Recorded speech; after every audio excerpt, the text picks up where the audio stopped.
Welcome to CA brains. ये chapter goodwill lecture 2 है class 12 के लिए। इसमें हम एडजस्टमेंट सीखेंगे। पिछले लेक्चर में हमने एवरेज प्रॉफिट के बारे में जाना था और 2 इलस्ट्रेशन किए थे। इसमें बाकी के इलस्ट्रेशन और एडजस्टमेंट के बारे में आप जानेंगे।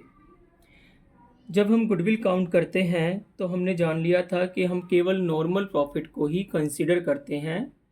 अगर किसी कारण से हमारा पास्ट ईयर का प्रॉफिट एबनॉर्मली मोर या लेस हो गया है तो उसे एडजस्ट करके हमें उसको नॉर्मल लेवल पर लाना पड़ता है। उसी चीज़ के लिए हम एडजस्टमेंट करते हैं और इसी टॉपिक को सीए फाउंडेशन, सीए इंटर में, कॉस्टिंग में बहुत ज़्यादा यूज किया गया है। तो इस चीज़ को आप ठीक से समझें। इन आइटम्स को हम पास्ट ईयर के प्रॉफिट में ऐड करते हैं। पहला आइटम है एबनॉर्मल लॉसेस। एबनॉर्मल लॉसेस क्या होते हैं? अगर स्टॉक में आग लग गई, अगर किसी कारण से स्टॉक की चोरी हो गई या फिर किसी भी चीज़ की और चोरी हो गई है जिसको हमने पीएनएल अकाउंट में चार्ज कर लिया, डेट मीन्स पीएनएल अकाउंट में लॉस के रूप में दिखा दिया, तो ये लॉस आपका बिजनेस की नॉर्मल एक्टिविटीज़ से कनेक्टेड नहीं है, इसलिए इसको एबनॉर्मल लॉस कहते हैं और इसको ऐड कर दिया जाता है क्योंकि हमें तो गुडविल के लिए केवल नॉर्मल प्रॉफिट ही चाहिए। दूसरा, loss on sale of fix assets. Business का काम अपने गुड्स को बेचना, प्रोड्यूस करना, ये सब है। उसका काम ये नहीं है कि वो अपनी फिक्स असेट्स को रोज़ बेचता रहे, क्योंकि फिक्स असेट्स को बेचना तो बिजनेस ने फिक्स असेट्स को बेचने के लिए तो बिज़नेस किया नहीं है यहाँ पे, और इसलिए ये एक एबनॉर्मल नेचर का प्रॉफिट होता है जिसने हमारे प्रॉफिट को फालतू में बढ़ा दिया है। इसलिए जिसने हमारे एबनॉर्मल नेचर का लॉस होता है, loss on sale of fix assets की हम यहाँ पे बात कर रहे हैं। तो ये एबनॉर्मल नेचर का लॉस होने के कारण अब इसको हम ऐड कर देंगे। तीसरा है over valuation of opening stock. Opening stock, क्योंकि याद कीजिए 11th क्लास को ट्रेडिंग अकाउंट में ओपनिंग स्टॉक डेबिट में दिखाया जाता है। डेबिट में कोई आइटम है और उसको हमने ओवर वैल्यूएशन यानी कि 10,000 के स्टॉक को हमने 15,000 का स्टॉक अगर दिखा दिया है तो वो उसने हमारे प्रॉफिट को कम कर दिया है। तो अब हम उसको ज़्यादा कर रहे हैं, डैट मीन्स उसको सही लेवल पे ला रहे हैं, इसलिए इसको ऐड किया जाता है। Under valuation of closing stock, क्योंकि ओपनिंग स्टॉक क्लोजिंग स्टॉक का उल्टा होता है, इसलिए क्लोजिंग स्टॉक के मामले में अंडर वैल्यूएशन को ऐड किया है और ओपनिंग स्टॉक के मामले में ओवर वैल्यूएशन को ऐड किया है। क्लोजिंग स्टॉक के मामले में अंडर वैल्यूएशन क्यों ऐड हुआ है? क्योंकि अगर आपका क्लोजिंग स्टॉक अंडर वैल्यू है, मान लो 10 की चीज़ को आपने 7 की लिख दिया, तो आपने 3 का एक तरह से लॉस कर लिया है, यानी कि आपका जो है लॉस फालतू में 3 का लॉस अंडर वैल्यूएशन के कारण हो गया। इसलिए अब उसको ऐड करके आप अपने प्रॉफिट को जो है बढ़ा रहे हैं, यानी कि सही लेवल पे ला रहे हैं, क्योंकि आपका पहले लॉस हो गया था। कैपिटल एक्सपेंडिचर, जिस तरह से आपने मान लो कोई मशीन परचेज करी है और मशीन को आपने गलती से परचेजेस अकाउंट में लिख दिया है। अब मशीन तो मशीन परचेजेस अकाउंट में नहीं आती, लेकिन आपने उसको गलती से लिख दिया है, तो वो एक कैपिटल एक्सपेंडिचर है जिसको आपने रिवेन्यू की तरह यानी कि पीएनएल अकाउंट में ट्रीट कर लिया है। तो अब उसके कारण जो है ये capital expenditure charge as revenue expenditure, इसके कारण पिछले साल आपका प्रॉफिट कम हो गया था क्योंकि आपने उसको रिवेन्यू मान लिया था। तो अब उसको ऐड कर दिया गया ताकि आप सही प्रॉफिट को जान सकें। इसी तरह से ये तो ऐड के आइटम थे। इसी तरह से आप अपनी बुक में देख सकते हैं कि लेस के आइटम्स इनके उल्टे हैं। यहाँ पे एबनॉर्मल लॉस है तो वहाँ पे एबनॉर्मल गेन होगा। इस तरह से आप बुक में दिखा रहा हूँ मैं आपको। अब आप ये बुक में देखिए लेस के आइटम्स कौन कौन से हैं। एबनॉर्मल गेन, जो कि एबनॉर्मल लॉस मैंने जो समझाया था उसका उल्टा होता है। इसमें भी सेम लॉजिक, उल्टा लॉजिक लगा लीजिए, क्योंकि ये गेन है तो लेस हो रहा है, पहले लॉस था तो ऐड हो रहा था। यहाँ पे पहले over valuation of opening stock थी, अब यहाँ पे under valuation of opening stock आ जाएगी। तो under valuation of opening stock हो या फिर उल्टा यहाँ पे under valuation of closing stock था तो यहाँ पे over valuation of closing stock है। तो बिल्कुल उल्टा लॉजिक सोच लेना। यहाँ पे नॉन रिकरिंग एक्सपेंस थे, यहाँ पे नॉन रिकरिंग इनकम है, तो क्योंकि एक्सपेंस का उल्टा इनकम। उसी तरह से यहाँ पे income from non trade investment. Non trade investment का मतलब है कि इस तरह के इन्वेस्टमेंट जो कि बिजनेस नॉर्मल बिजनेस एक्टिविटीज़ से कनेक्टेड नहीं है, और नॉर्मल बिजनेस एक्टिविटीज़ से कनेक्टेड नहीं है, अगर उनसे आपको कुछ इनकम हो रही है तो क्योंकि वो इनकम जब बिजनेस एक्टिविटीज़ से कनेक्टेड है ही नहीं तो उसको आप नॉर्मल प्रॉफिट का हिस्सा नहीं मान सकते, इसलिए उसको लेस किया गया है। Management cost if it is not deducted, यहाँ पे बोल रहे हैं management cost if it is not deducted, यानी कि जैसे पार्टनर्स रेम्यूनरेशन, पार्टनर को सैलरी वैलरी जो मिलती है वो एक बिजनेस से कनेक्टेड बात है, और वो एक लॉस है जो कि घटना चाहिए था, अगर वो पहले नहीं घटाया तो अब उसको अब घटाइए, तो इसलिए इन्होंने लिखा है कि if it is not deducted. आगे any future expense like insurance premium, यहाँ पे फ्यूचर एक्सपेंस को इसलिए लिया जाता है क्योंकि जब हम गुडविल काउंट करते हैं तो हम आगे आने वाले कुछ सालों के लिए ये मानते हैं कि हमें ये प्रॉफिट होते ही रहेंगे साल दर साल। तो अगर आपको ऐसे लगता है कि फ्यूचर में कोई लॉस आपको होने वाला है तो उस लॉस को आप लेस करेंगे, क्योंकि ये मेंटेनेबल लॉस है जो कि फ्यूचर में साल दर साल होता रहेगा। अगर ये मेंटेनेबल लॉस है तो ये माइनस किया जाना चाहिए। अब बुक के 2 इलस्ट्रेशन मैंने पिछले वाले वीडियो में समझा दिए थे, इसलिए आगे अब इसमें तीसरा इलस्ट्रेशन समझाना है। इलस्ट्रेशन 30 में देखिए, हरी और किशन जो हैं 2 पार्टनर्स हैं, 2 और 3 के रेशियो में शेयर करते हैं। उन्होंने एडमिशन दिया शाम को 1/5 शेयर के लिए। इसके पर जब किसी को एडमिशन देते हैं तो उस पर्पज़ के लिए गुडविल को काउंट करना पड़ता है। तो गुडविल ये बोल रहे हैं on the basis of 3 years purchase of last 5 years average profits पे निकालना है, यानी कि 3 इयर्स परचेज मतलब 3 से मल्टीप्लाई करना है और लास्ट 5 इयर्स के एवरेज प्रॉफिट्स को।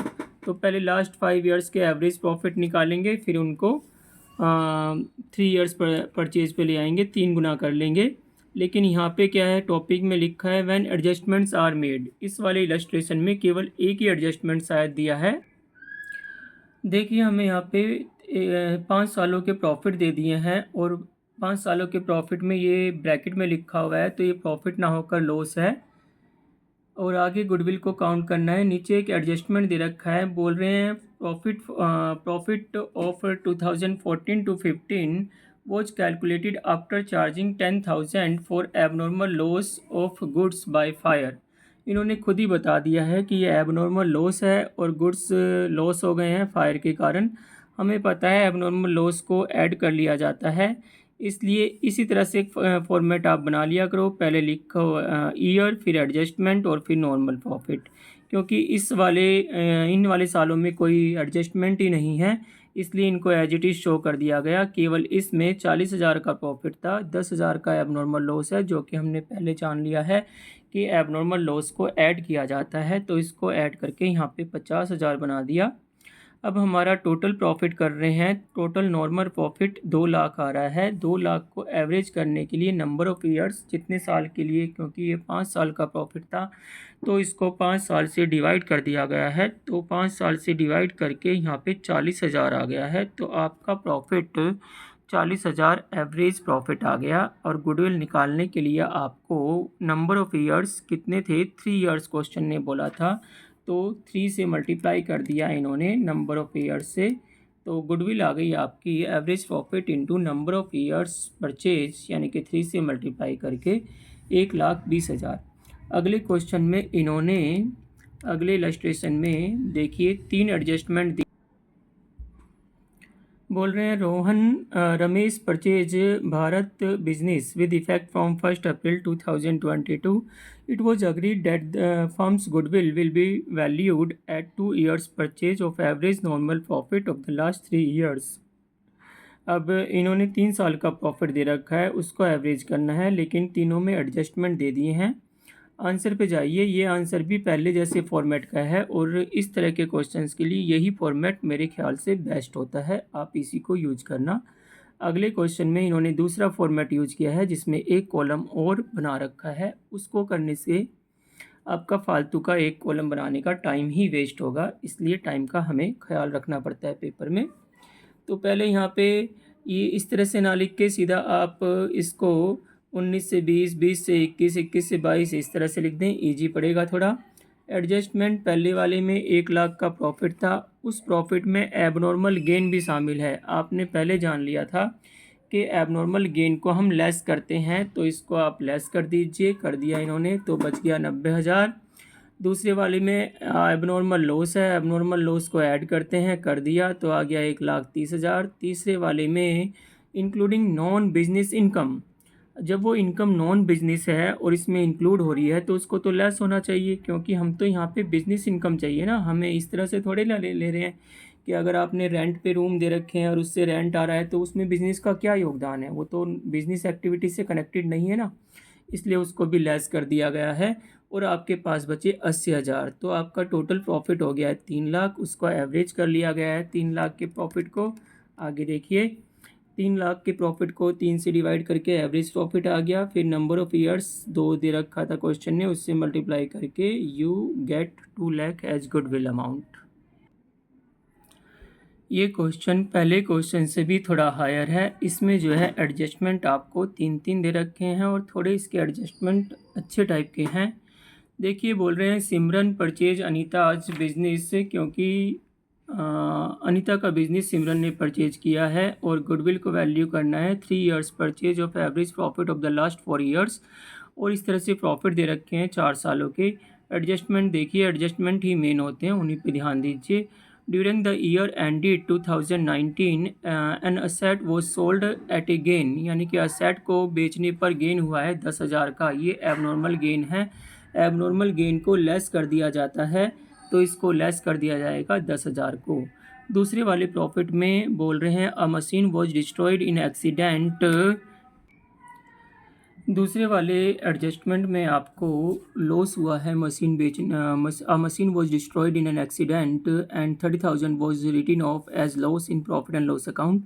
तो लॉस हुआ है, ये एबनॉर्मल लॉस है, एबनॉर्मल लॉस को ऐड कर दिया जाता है प्रॉफिट में, क्योंकि वो हमारे प्रॉफिट को फालतू में कम कर देता है, तो इसलिए 1,60,000 में 30,000 ऐड करके ये दोनों कॉलम को इकट्ठा करके पिछले इलस्ट्रेशन की तरह इकट्ठा कर देना, this minus this this plus this दिखा देना, तो ये आ जाएगा सीधा, इसको अलग से बनाने की ज़रूरत नहीं पड़ेगी। तीसरे वाले में 1,80,000 का प्रॉफिट है और इसमें बोल रहे हैं ड्यूरिंग, अब तीसरे में एडजस्टमेंट है ड्यूरिंग द ईयर 2021, यही वाला है।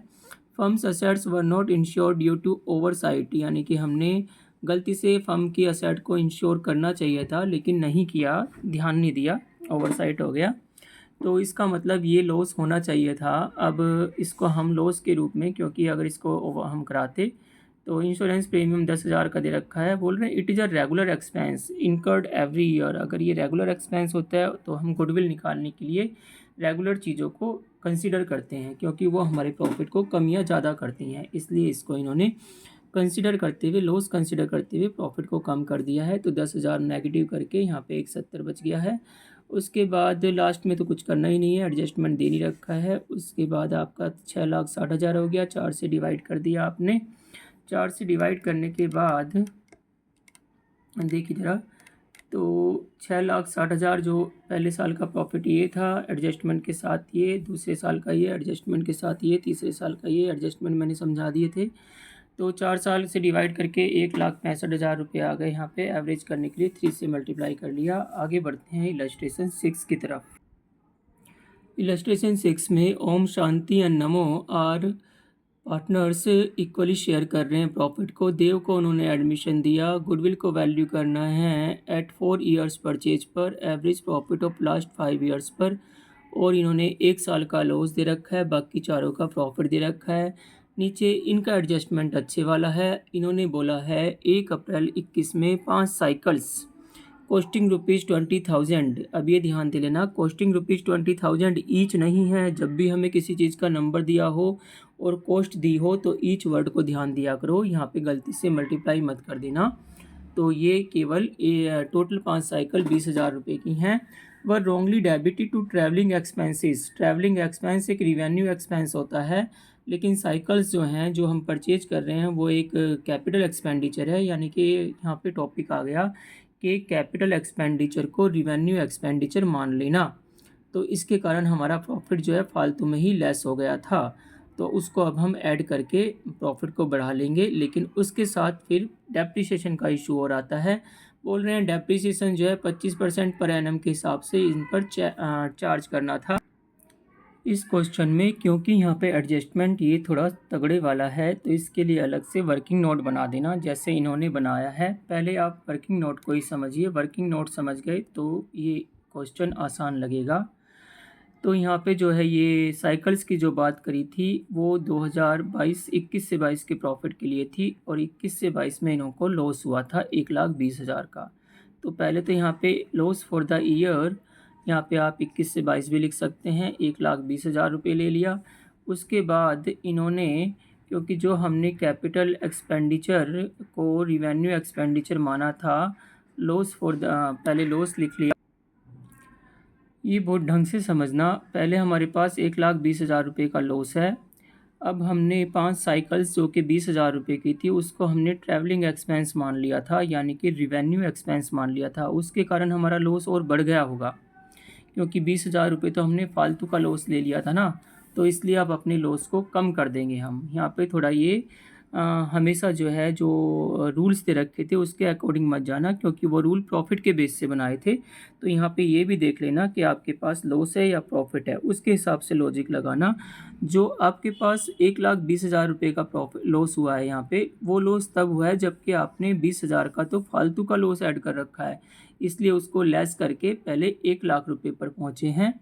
उस 1,00,000 रुपये के बाद फिर क्योंकि 20,000 जो रुपये की साइकिल थी उस पर 25% डेप्रिसिएशन लगाना था इस साल पे, तो 20,000 का 25% 5,000 रुपये होता है। तो 5,000 रुपये डेप्रिसिएशन के कारण क्या होता है, लॉस ज़्यादा होता है या कम होता है। यहाँ पे लॉस को कंसिडर करो, 1,20,000 का जो लॉस था, और ये सोचो कि डेप्रिसिएशन जो कि नहीं, क्योंकि उसको तो साइकिल्स को हमने साइकिल माना ही नहीं था, कैपिटल एक्सपेंडिचर माना ही नहीं था, तो अब उसको कैपिटल एक्सपेंडिचर मान रहे हैं और एडजस्ट कर रहे हैं, तो उसका डेप्रिसिएशन भी कंसिडर किया जाएगा। तो डेप्रिसिएशन के कारण हमें 5,000 का लॉस हुआ है, तो जो हमारा लॉस अब 1,00,000 रह गया वो 5,000 से बढ़ जाएगा। तो यहाँ पे बढ़ाना है और यहाँ पे घटाना है। थोड़ी सी टेढ़ी सी चीज़ लगती है, इसको बहुत ढंग से सोचना। नहीं आया तो फिर कमेंट करके बताना, इसको और ढंग से मैं समझा दूँगा।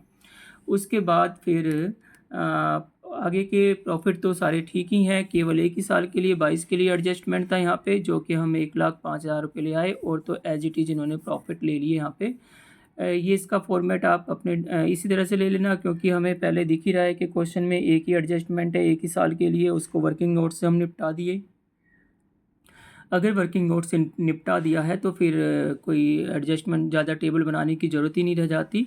तो 2,35,000 को 5 से डिवाइड करके 47,000 पे पहुंच गए, और फिर गुडविल लाने के लिए उसको 4 ईयर्स परचेज से मल्टीप्लाई कर लिया। चलिए इलस्ट्रेशन 7 की तरफ बढ़ते हैं। इस वाले एडजस्टमेंट को बहुत ज़्यादा ढंग से समझना। यहाँ पे क्या हुआ है, पहले वाला एडजस्टमेंट तो कुछ है ही नहीं, एबनॉर्मल गेन है, एबनॉर्मल गेन को लेस कर देते हैं, इन्होंने भी लेस कर दिया, 60,000 पे पहुँच गए। दूसरे वाला एबनॉर्मल लॉस है, एबनॉर्मल लॉस को ऐड कर देते हैं, प्रॉफिट ही दे रखा था 1,00,000 का, ऐड कर दिया, 1,20,000 पे पहुँच गए। अब ससुरी बात आई ही, यहाँ पे 50,000 रुपये बोल रहे हैं, repair to car ₹50,000 was wrongly debited to vehicles account. हमने कार की रिपेयर कराई। रिपेयर आपको पता है खर्चा होता है, खर्चा जो है लॉस होता है, लेकिन आपने उसको व्हीकल्स अकाउंट में यानी कि कार अकाउंट में एक तरह से लगा दिया है, वो भी 1 जून 2020 में। तो इसका इफ़ेक्ट जून से 20 से 22, 20 से 21, यानी कि 20 से 21 का जो लॉस दे रखा है 55,000 इस पे पड़ेगा। और क्योंकि ये 1 जून 2020 में व्हीकल्स परचेज कर लिए गए, तो इसका इफ़ेक्ट अगले साल भी डेप्रिसिएशन के रूप में इस साल भी आएगा और अगले साल भी आएगा। तो हमें 2 चीज़ों को ट्रीट करना है। पहली चीज़ तो है कि ये जो 50,000 रुपये हैं जिसको जो कि लॉस रिपेयर टू कार था, जिसको रिपेयर मानना चाहिए था लेकिन नहीं माना, उसको आपने व्हीकल्स में ऐड कर दिया, डेबिटेड टू व्हीकल्स अकाउंट, इसके इफ़ेक्ट को हटाना है, इसका इफ़ेक्ट हटाना है। उसके बाद फिर डेप्रिसिएशन का इफ़ेक्ट हटाना है, क्योंकि अगर आपने इसको व्हीकल्स अकाउंट में ऐड कर दिया तो फिर डेप्रिसिएशन भी तो लगाया है ना, लिखा है कि डेप्रिसिएशन वो charged on vehicles 12% per annum से। तो इसके लिए आप ढंग से समझना। अभी आपको मैं अगले वाला अब वर्किंग नोट को ठीक से समझना। इसमें क्या दे रखा है, 2020 से 21 के लिए 55,000 का लॉस दे रखा है। ये लॉस तब हुआ है जबकि हमने रिपेयर्स को कंसिडर ही नहीं किया था। क्यों नहीं कंसिडर किया था? क्योंकि भाई रिपेयर्स को तो हमने व्हीकल अकाउंट मान लिया था ना, व्हीकल मान लिया था, यानी कि असेट मान लिया था। तो असेट को तो पीएनएल अकाउंट में नहीं कंसिडर करते। तो अगर उसको कंसिडर किया जाए तो हमारा लॉस ज़्यादा हो जाता है। तो इसलिए मैंने इसमें ऐड कर दिया, add loss increase due to repairs.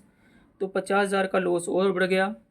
लेकिन जब हमने उसको व्हीकल्स माना था तो व्हीकल्स पे डेप्रिसिएशन भी लगाया था, और डेप्रिसिएशन के कारण हमें 10 महीने का डेप्रिसिएशन लगा था। 10 महीने का क्यों लगा था? क्योंकि जून में ख़रीदा था तो अप्रैल और मई का नहीं लगा, उसके आगे 10 महीने पड़े थे, 12 महीने, 12 में से 2 घटा के। तो 50,000 पे 12% और 10 महीने का अगर डेप्रिसिएशन निकाल लिया तो 5,000 बना। अब ये डेप्रिसिएशन लेस होएगा या फिर ऐड होएगा? अब क्योंकि अगर ये प्रॉफिट होता तो डेप्रिसिएशन लेस होता, लेकिन ये तो अगर ये प्रॉफिट होता आपका, अब ये डेप्रिसिएशन लेस करें या ऐड करें?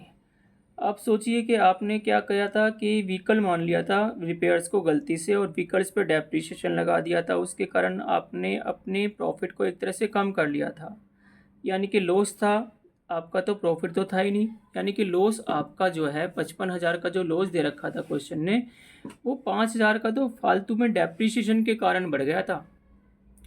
5,000 का प्रॉफिट डेप्रिसिएशन के कारण इसलिए बढ़ गया था क्योंकि जो डेप्रिसिएशन लगाना ही नहीं चाहिए था, क्योंकि वो तो व्हीकल है ही नहीं, वो तो रिपेयर है। तो अभी यहाँ पे केवल डेप्रिसिएशन को कंसिडर करो। दो चीज़ में उलझोगे तो दिमाग शायद ठीक से नहीं चलेगा। तो डेप्रिसिएशन क्योंकि वो फालतू में लगा था, तो उस डेप्रिसिएशन के कारण हमारा लॉस बढ़ गया था। अब हम उसको लॉस को रियल वाला लॉस ला रहे हैं, इसलिए इसको लेस कर दिया गया। तो 55,000 जो कि ऑलरेडी लॉस दे रखा था, 50,000 का लॉस बढ़ा दिया गया जो कि रिपेयर्स के कारण होना चाहिए था, लेकिन रिपेयर को हमने कंसिडर नहीं किया था, इसलिए अब कंसिडर कर लिया। तो 50,000 का आपका लॉस बढ़ गया, और उसके बाद जो है 5,000 का लॉस कम हो गया, क्योंकि वो लॉस जो है डेप्रिसिएशन के कारण फालतू में ही हुआ था, इसलिए उसको कम कर दिया।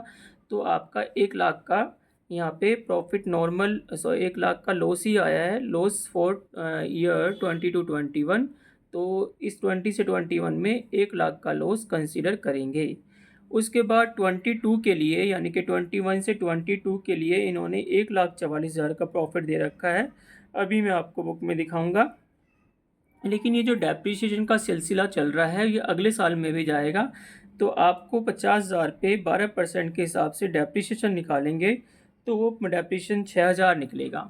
अब वो डेप्रिसिएशन कंसीडर किया जाएगा क्योंकि उसको तो आपने व्हीकल मान लिया था रिपेयर्स को, तो डेप्रिसिएशन भी कंसीडर किया होगा ना पहले इसमें, जो कि आपका 1,44 का यहाँ पे इन्होंने प्रॉफिट दे रखा है।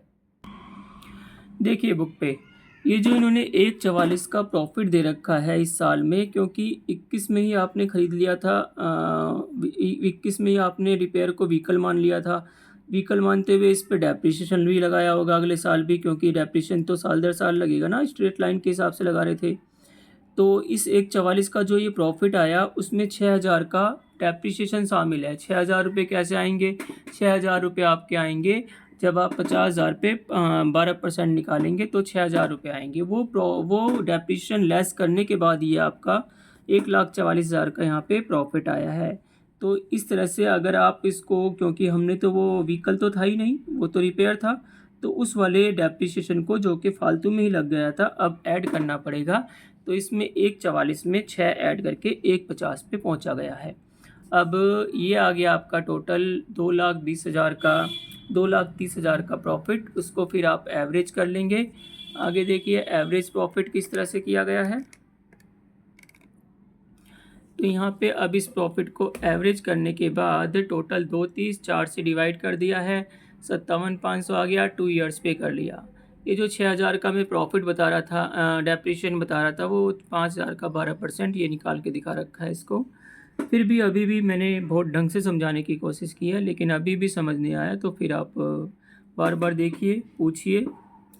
इसके बाद ये एडजस्टमेंट के इलस्ट्रेशंस ख़त्म हो गए हैं। अब यहाँ पे हम वेटेड एवरेज प्रॉफिट मेथड, जो कि गुडविल का दूसरा मेथड है, उसको कंसिडर करेंगे। इससे पहले आप देख लीजिए कि यहाँ पे कुछ थ्योरी समझाई हुई है, उसको आपको समझा देता हूँ कि जो सिंपल एवरेज प्रॉफिट मेथड था उसमें कुछ कमियाँ थी। सिंपल एवरेज प्रॉफिट मेथड की कमी क्या है? सिंपल एवरेज प्रॉफिट मेथड की कमी सिंपल एवरेज प्रॉफिट मेथड की कमी ये होती है कि इसमें ट्रेंड्स को कंसिडर नहीं किया जाता। ट्रेंड मीन्स या तो प्रॉफिट का ट्रेंड या फिर लॉस का ट्रेंड। मान लो आप कोई बिजनेस कर रहे हैं, तो अक्सर ऐसा होता है कि जैसे जैसे आपका बिजनेस पुराना होता जाता है का तो आपका प्रॉफिट बढ़ता जाता है। तो यहाँ पे तो हम हर साल के प्रॉफिट को, रियल प्रॉफिट को ले रहे हैं कि इतना प्रॉफिट, इतना हम ये मान रहे हैं कि 3 ईयर्स परचेज पे जो मल्टीप्लाई कर लेते हैं या 4 ईयर परचेज पे कर लेते हैं, तो हम ये मान रहे हैं कि साल दर साल इतने ही प्रॉफिट होंगे। तो ये तो कंसिडर नहीं कर रहे कि अगले साल और ज़्यादा, उससे अगले साल और ज़्यादा, जैसा रियल में होता है उस चीज़ को कंसिडर यहाँ पे नहीं किया जा रहा सिंपल एवरेज प्रॉफिट मेथड में। तो उसी लिए वेटेड एवरेज प्रॉफिट मेथड आया है। वेटेड एवरेज प्रॉफिट मेथड क्या करता है कि आने वाली फ्यूचर साल के प्रॉफिट्स को ना वेट से मल्टीप्लाई करा दिया जाता है। वेट से मतलब उनको ज़्यादा नंबर से मल्टीप्लाई करेंगे और पुराने वाले प्रॉफिट्स को, शुरू वाले प्रॉफिट्स को कम से मल्टीप्लाई करेंगे। इस तरह से आपका प्रॉफिट बढ़ जाएगा। आगे वाले सालों के प्रॉफिट को बढ़ा के दिखा देंगे आप, उसके हिसाब से उनको एवरेज कर लेंगे, तो वो वेटेड एवरेज प्रॉफिट माना जाएगा। वेटेड एवरेज प्रॉफिट मेथड जो है फ्यूचर में होने वाले ट्रेंड को, जो कि वो ट्रेंड फॉलिंग प्रॉफिट भी हो सकते हैं या फिर राइजिंग प्रॉफिट भी हो सकते हैं, उनको कंसीडर कर लेता है। तो इसलिए ये सिंपल एवरेज प्रॉफिट मेथड की ड्रॉबैक है, इसलिए यहाँ पे वेटेड एवरेज प्रॉफिट मेथड भी कंसीडर किया जाता है। अगली वीडियो में मैं वेटेड एवरेज प्रॉफिट मेथड को के क्वेश्चन कराऊंगा। तब तक के लिए चैनल पे बने रहिए। आप इसको सब्सक्राइब कीजिए, शेयर कीजिए, लाइक कीजिए, ताकि आपका भला भी हो और सबका भला हो। आज के लिए इतना ही। अगले लेक्चर को अगले वीडियो में लेके आऊँगा। तब तक के लिए पढ़ते रहिए, दिन प्रतिदिन समझदार बनिए, कुछ ना कुछ सीखते रहिए, क्योंकि एजुकेशन में बहुत ज़्यादा आपको पता ही है क्या रखा है।